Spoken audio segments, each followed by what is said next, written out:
On this week's Carrier App, we speak with Iconectiv on its work in the mobile telecom space, including work with trade industry group CTIA on its common shortcode program and the importance of security for the program.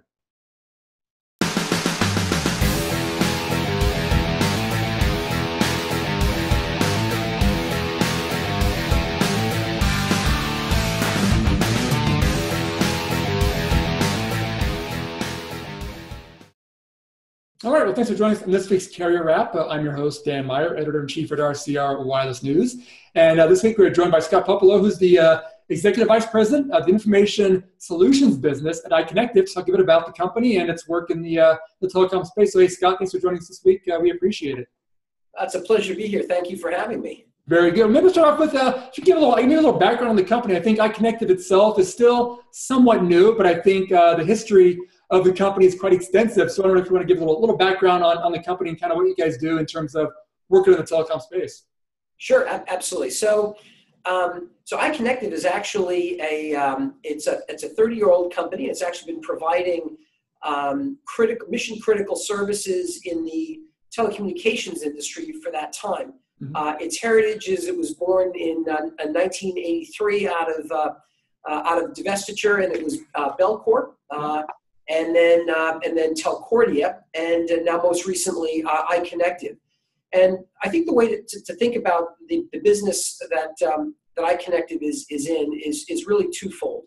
The first is really our heritage, which is providing information services and solutions that facilitate the interoperability and interconnection of devices and also networks. Mm-hmm.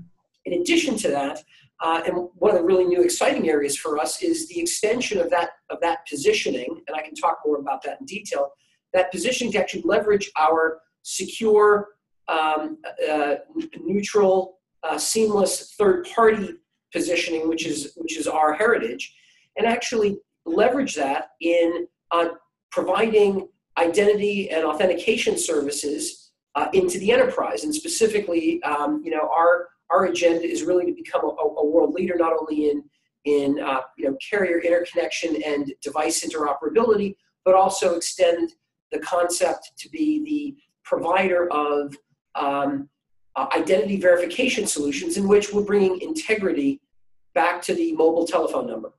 Interesting, makes sense. And again, not to harp too much on the history of the company, but again, like you said, you guys did come out of the original divestitures back in the 80s and obviously have been around for quite some time. Like you said, I've seen quite a bit in the industry. I know you guys, like you said, were operating as Telcordia for a long time. I think Ericsson now is a parent company as well. So you guys have a lot of history there, a lot of connections into the market itself. So for people who are kind of looking at this and kind of wondering, what you guys do, and again, it is somewhat of a new name, but you guys have a lot of history there. And so a lot of built up, kind of history in the market itself. So, well, and let me build on that a little bit, just to give your viewers a little bit of additional context. So if you think about our business, I would categorize it in four areas. The first is what we call telecommunications operations optimization, and that's services that we provide that actually do two things. One is we help carriers route their telephone calls, and we do that in the context of both the traditional circuit switch TDM world, but also with IP. Mm-hmm. We help basically through our routing administration. We help companies actually ensure that calls are routed to the right places in networks, and we are the authoritative source of that information. That's number one. We also have we also provide services and information that facilitate how communications companies actually interconnect with other communications companies. So we provide services that make that easy operationally. So that was part of the core. And obviously, a lot of people are familiar with our positioning with regulators in providing numbering solutions. By the way, as I think you know, but I'll say it for your audience, we are operating in 21 different countries. We are operating Number Portability Administration. We are the de facto leader in that industry. And if you think about that, we help countries and provide competitive services, which actually is good for their consumers. So we do that, and that's our numbering business.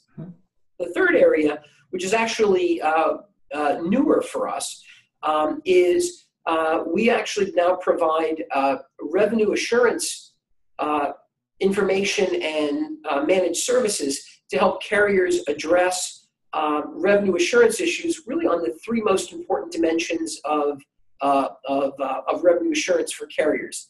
And then finally, and one of the things that really excited me about coming to Iconectiv is now the movement into the enterprise space. Mm-hmm. And obviously, I think as you know, we have recently won the administration for the CTIA's common short codes. Yep. I guess we'll talk more about that.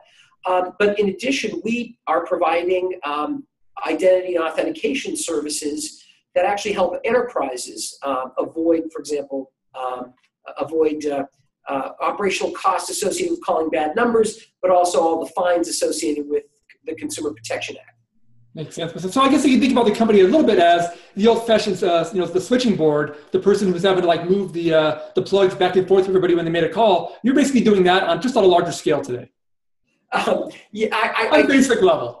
Yeah, I would say that we actually facilitate the automation of all of that. There you go. Much easier that way. So, and again, I know for yourself, I know you just recently joined the company. I guess as you kind of viewed the company from the outside looking in, I mean, what was kind of, I guess, maybe behind your decision to kind of join this company? Because again, at Cisco before, again, a big established company, and now at Iconectiv, with a lot of history in the telecom space and also kind of in the back office systems as well. What was your view kind of coming into the company, and kind of what drew you to coming into Iconectiv?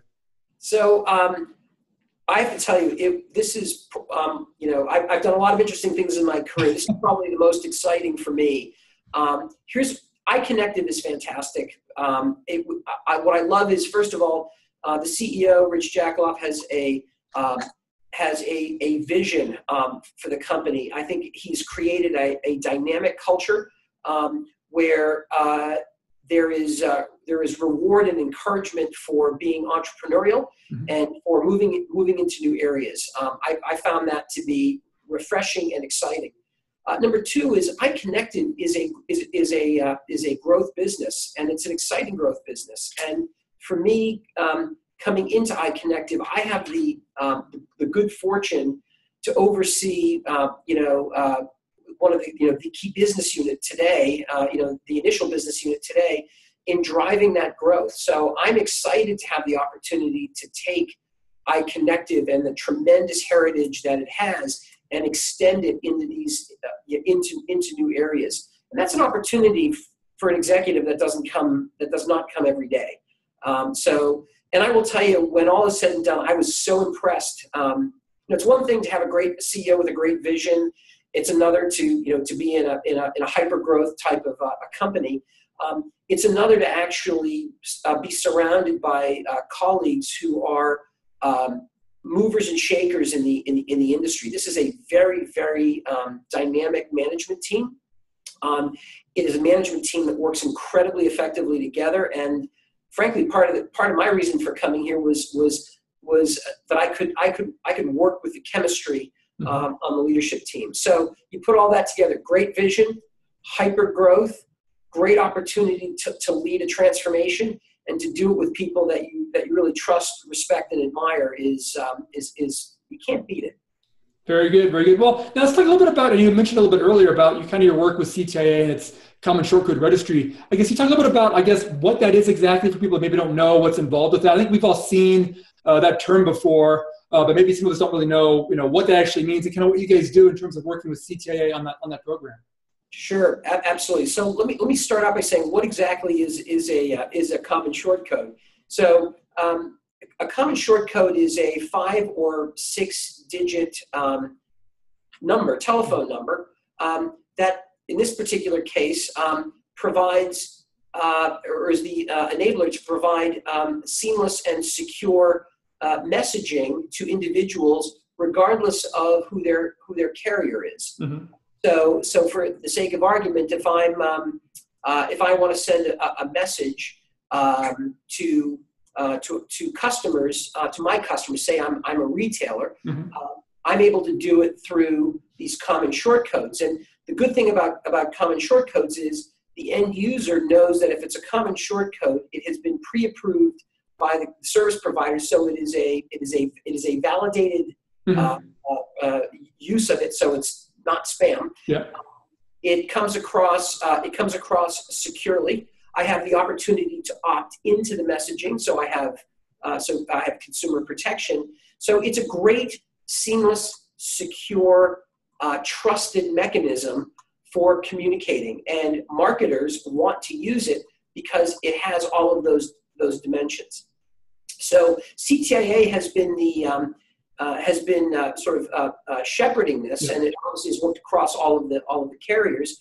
And we recently have been selected, actually about a year ago, to be the administrator. So take Iconectiv's heritage as secure, trusted third party, and we built obviously the capability to enable the leasing and the management of these short codes. So when a customer decides they want to utilize a short code, we facilitate that leasing process.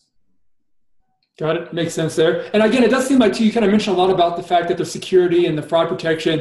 And that's something that it does seem like maybe gets glossed over a lot nowadays. I mean, I know people are always concerned about security and things like that. But I know when I talk to a lot of, various companies that are kind of maybe new to the telecom space, they do talk about it, but it seems like almost they're providing just lip service to it. And it does seem like that's still an important part of all this, because people want to make sure that, if you're giving access basically to someone's phone using some sort of connection like that, that it is, something that can be trusted, I guess, and not, worrying about that being spam or downloading some malware to their device. I mean, that's a concern that, at least to me, it seems like needs to be a bit reinforced, because I think people do, in this day and age of various social media and different ways to connect, it does seem like it's an important part of all this. Oh, I think it is, and I think it's going to become more so, because as you think about it today, mobile devices are being used more and more as mechanisms to identify and authenticate individuals for online accounts. Yeah.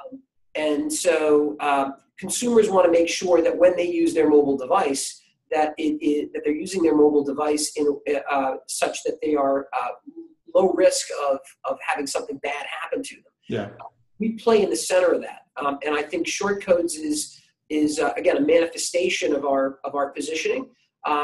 When we talk about the services that we're now offering around identity for enterprise, it's just an extension of how telephone number information can be used to protect the consumer, and also, frankly, to protect the enterprise as well.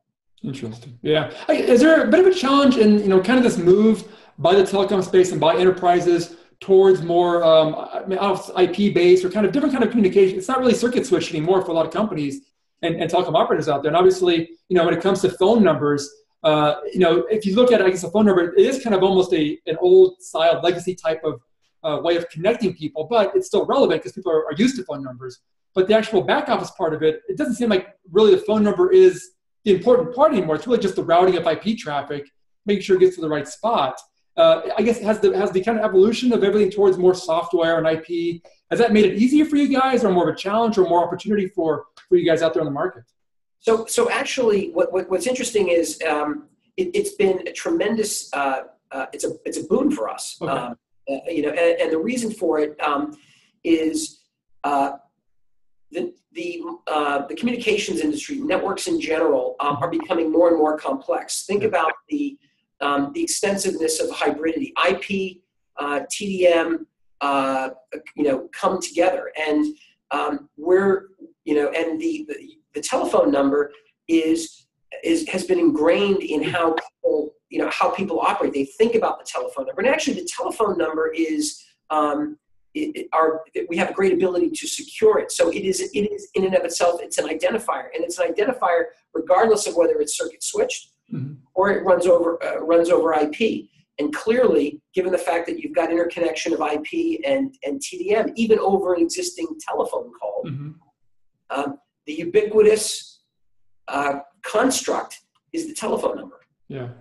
That's a good point there. It does seem like the number is kind of that security. It's an identification thing, if not anything else nowadays. Because like you said earlier, when it comes to authentication and things like that for people's online accounts, the number is kind of become their security net, really. And that's kind of, it's almost every person now, as opposed to being in the old days, to a location. It's now everybody has their own phone number for the most part. And maybe it's not quite as relevant as maybe a social security number, but it is kind of one of those things that's kind of attached to a person nowadays.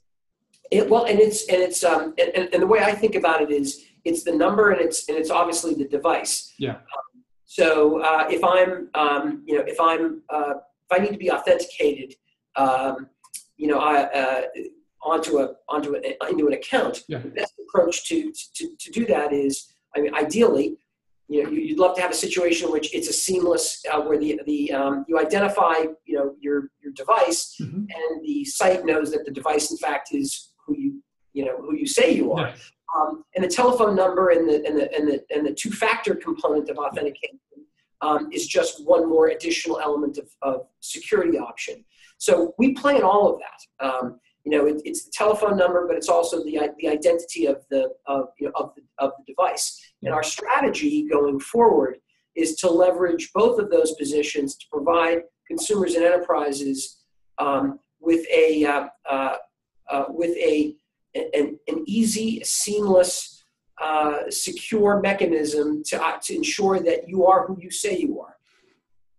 That's important nowadays too, because it does seem like that is always a challenge. So more and more every day it seems like. But I guess maybe as a final kind of wrap up question here before we go on too long for everybody. But I guess maybe looking ahead a little bit, what's the challenge, or what's something you see out in the market that you guys are trying to tackle, or maybe I guess maybe even industry wide. What's kind of one of those topics that you think might be something that needs to be kind of addressed, or something that needs to be people need to make sure that they're taking notice of kind of going forward here?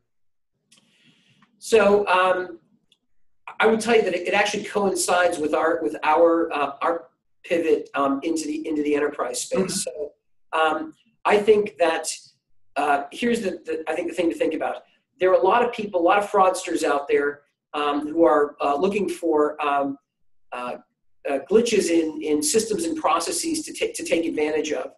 Our strategy and our approach is to stay one or two steps ahead of the fraudsters. And our ability to leverage our unique position in